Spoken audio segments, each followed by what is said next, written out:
On nous dit tout le temps de viser haut, d'être ambitieux, mais juste après, on nous dit d'être humble. Alors comment on fait? Comment on gère les deux sans avoir l'impression d'être complètement tiraillé? C'est pile ce conflit, ce fameux paradoxe de l'honneur qu'on va essayer de démêler ensemble aujourd'hui. Du coup, la grande question, c'est est-ce qu'il faut vraiment fuir l'honneur? Mais et si la réponse n'était pas juste un simple oui ou non? Et si en fait cette réponse pouvait carrément changer notre façon de voir le succès et l'estime de soi? Alors voilà le programme. D'abord, on va plonger au cœur du problème, ce fameux paradoxe. Ensuite, on va décortiquer le concept d'honneur pour voir qu'il y a en fait deux types bien distincts. Après ça, on parlera de l'importance de la dignité humaine, un point clé. Et on terminera avec du concret, des conseils pratiques pour tous les jours. Allez, on y va. On commence donc avec le paradoxe de l'honneur. C'est un dilemme qu'on connaît tous, pas vrai? D'un côté, il y a cette petite voix qui nous pousse à chercher la reconnaissance, les compliments, et de l'autre, une autre voix qui nous dit que la vraie valeur, c'est la discrétion, l'humilité. Alors comment on fait pour naviguer entre ces deux courants qui semblent totalement opposés? Et cette tension, on la retrouve partout, au boulot, dans nos projets perso, même avec nos proches. C'est constant. On a envie que nos efforts soient reconnus, c'est normal. Mais en même temps, on a peur de passer pour quelqu'un d'arrogant. Et le résultat de tout ça, souvent, on est paralysé. On ne sait plus quoi faire, on est coincé. Heureusement, il existe un texte fondamental qui nous donne une clé de lecture super intéressante. Et si le problème, au fond, ce n'était pas l'honneur en soi, mais la définition qu'on en a? Parce que ce texte, il propose une distinction vraiment radicale qui change complètement la donne. On entre maintenant dans le vif du sujet, l'honneur imaginaire contre l'honneur véritable. L'idée ici est de faire une distinction qui est fondamentale.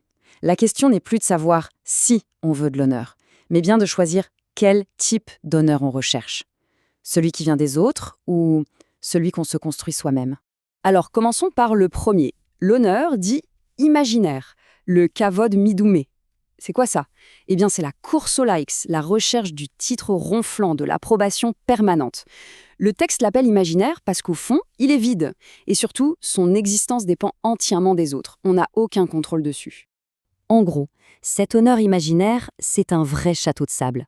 Un jour, on est au top, et le lendemain, une petite critique, une vague de négativité, et hop, tout s'écroule.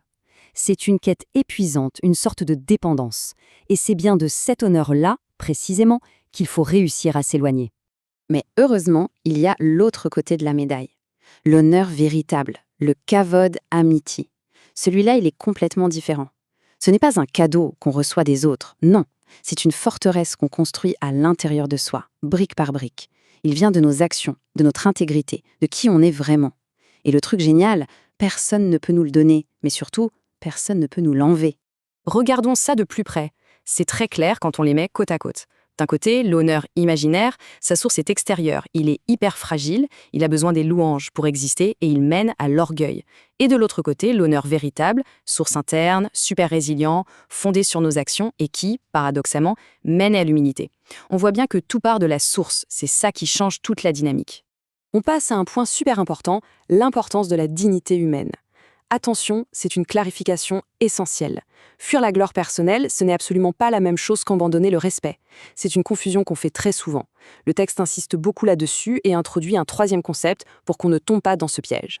Soyons très clairs. Fuir l'honneur imaginaire, ça ne veut pas dire se laisser marcher sur les pieds ou manquer de respect aux autres. Pas du tout. Il s'agit simplement de bien différencier cette soif de reconnaissance personnelle, d'un côté, et le devoir fondamental de respect qu'on a les uns envers les autres, de l'autre. Et ce respect fondamental, il a un nom, le kavod abriot, la dignité de toute créature humaine. C'est le respect de base, celui qui n'est pas négociable, qu'on doit à chaque personne, juste parce qu'elle est humaine. Et cet honneur-là, on ne le fuit jamais. Au contraire, on le défend, pour les autres et aussi pour soi-même. Très bien. Mais alors, comment on fait concrètement? Comment on passe de toute cette théorie à la pratique pour construire cet honneur interne si solide?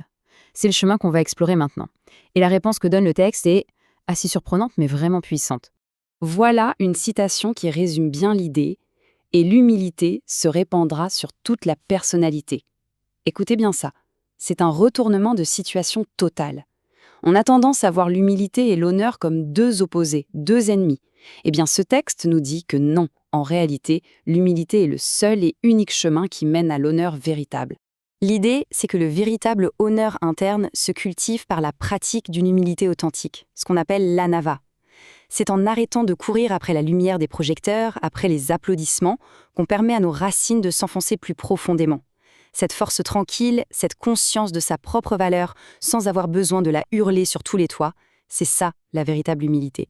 Bon, la théorie, c'est bien beau. Mais maintenant, comment on applique ça au quotidien? Passons aux conseils pratiques. Voici un petit plan d'action très simple, en 3 étapes. Alors, première étape, se concentrer sur l'action, pas sur les applaudissements. Ça veut dire quoi? Ça veut dire trouver sa satisfaction dans le travail bien fait lui-même, pas dans la reconnaissance qui pourrait en découler. Deuxième étape, montrer activement du respect aux autres. C'est la mise en pratique du kavod à briotte. En respectant la dignité des autres, on renforce la sienne. Et enfin, troisième étape, cultiver une source de valeur interne, ancrer sa propre valeur à l'intérieur de soi, se souvenir qu'elle vient de nos actions, de notre caractère, pas de l'opinion des autres. C'est ça la fameuse forteresse intérieure. Et cette dernière citation résume tout à la perfection. Les bonnes qualités qui proviennent de l'action elle-même. La vraie récompense, elle n'est pas à l'extérieur. Elle est dans l'action, dans la personne qu'on devient en agissant avec intégrité. La vie des autres, ça va, ça vient. Mais la qualité de nos actes, ça nous construit pour de vrai. C'est ça au final l'honneur véritable. Et on termine avec une question pour chacun d'entre nous, à méditer. Quel type d'honneur guide notre vie au quotidien?